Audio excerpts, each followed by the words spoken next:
जीवन की कोई सी भी परिस्थिति ठाकुर जी के चरणों के प्रति हमारी निष्ठा को अगर नहीं बदलती, आज सुख दुख है तो थोड़ा बहुत तो चेंज आएगा ना।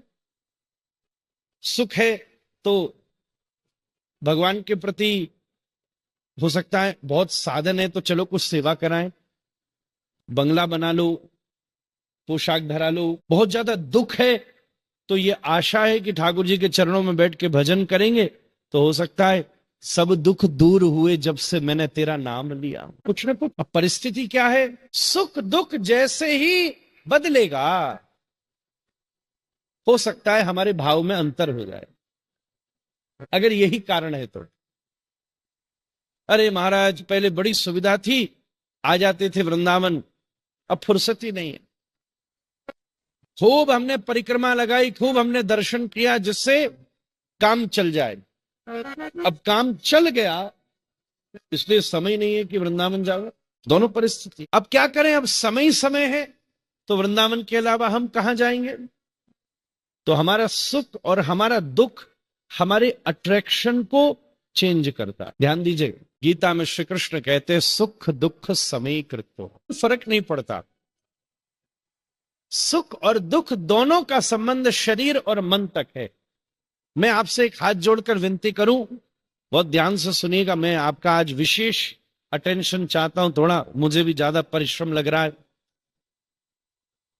और यात्रा भी करके आया हूं सीधा, पर फिर भी आप सबकी प्रसन्नार्थ पूरा परिश्रम करके बोल रहा हूं, इसलिए आप भी थोड़ा ध्यान से अपना योगदान दीजिएगा। You have to pay attention. मैं आपको बहुत हाथ जोड़कर विनती करूं, एक समय ये भी समय आ जाने दीजिए कि अपने सुख और दुख से अपने गोपाल को अलग कर दीजिए। ठाकुर ये हम झेल लेंगे, है तो सही। आपका हमारा संबंध इससे नहीं है। हमारे सुख और दुख का संबंध हमारे प्रारब्ध से है, परमात्मा से नहीं है। हानि लाभ जीवन मरण यश अपयश विधि हाथ।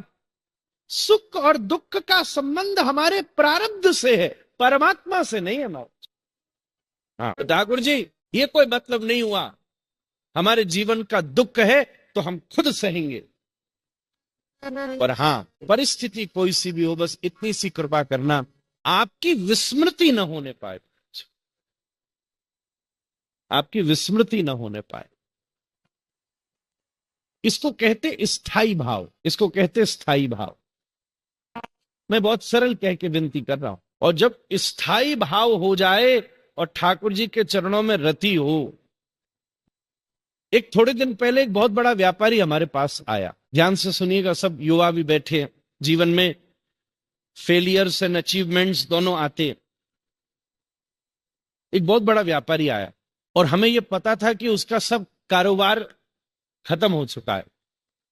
तो हम तो उसमें थे कि आई वुड से भैया हम आपकी प्रेयर्स हमारे साथ हैं, बड़ा दुख हुआ, ये हुआ। हमारे पास आया, पहले आता था तो 50 आदमी आते थे, 20 गाड़ी आती थी, अब बेचारा अकेला उतरा, टैक्सी करके पहुंचा, ये स्थिति हो गई। हमने उसको बड़े स्वीट वर्ड्स थोड़े बहुत कहे, सुनता रहा वो।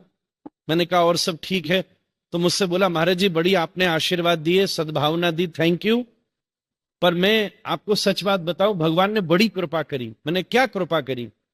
बोले महाराज जी बचपन से माता के संस्कार से, बड़े महाराज जी की कृपा से थोड़ा बहुत कथा सुनता रहता था, तो मन में मेरे कब से इच्छा थी कि मैं कभी कम से कम चातुर्मास्य 4 महीने व्रज में करूं, कभी पूरी श्रीमद् भागवत जी आगे से पीछे तक पढ़ूं, कभी नित्य राधा रमण जी की मंगला का दर्शन करूं, कभी वृंदावन और गिरिराज जी की परिक्रमा लगाऊं। पर इतना मेरे ऊपर व्यापार का लोड था कि आज तक सोचता ही रहा, कर ही नहीं पाया। पर अब ठाकुर जी ने ऐसी कृपा करी है, ऐसी कृपा करी है, आज मैं आपके पास केवल आपको प्रणाम करके ये अनुमति ही लेने आया था कि आज से मैं 4 महीने व्रजवास शुरू कर रहा हूं, आप आशीर्वाद दीजिए। हमने उसको कहा भाई भैया तेरे पास पहले मणि था, अब तेरे पास मनमोहन है बाबा जी, अब नीलमणि है। पहले मणि था, अब तेरे पास। हम 5 मिनट सबको टाइम दे रहे हैं। आगे वाले जिनको जाना हो कृपया चले जाइए। आपके जाने से 50 लोग और डिस्टर्ब हो रहे हैं, प्लीज निकल जाओ। फिर जो बैठा है वो बैठा रहे, जिसको जाना है वो चला जाओ। जगह भी हो जाएगी, कई लोग खड़े। और भी कोई हो प्रत्याशी। स्थाई भाव का नाम रति है। र से हमारे जीवन की, राधा रमण जी के चरणों की दृढ़ रति ही र है। उसके बिना ठाकुर जी की प्राप्ति संभव नहीं है। जब रति होती है ना तो कोई कल्पना नहीं है।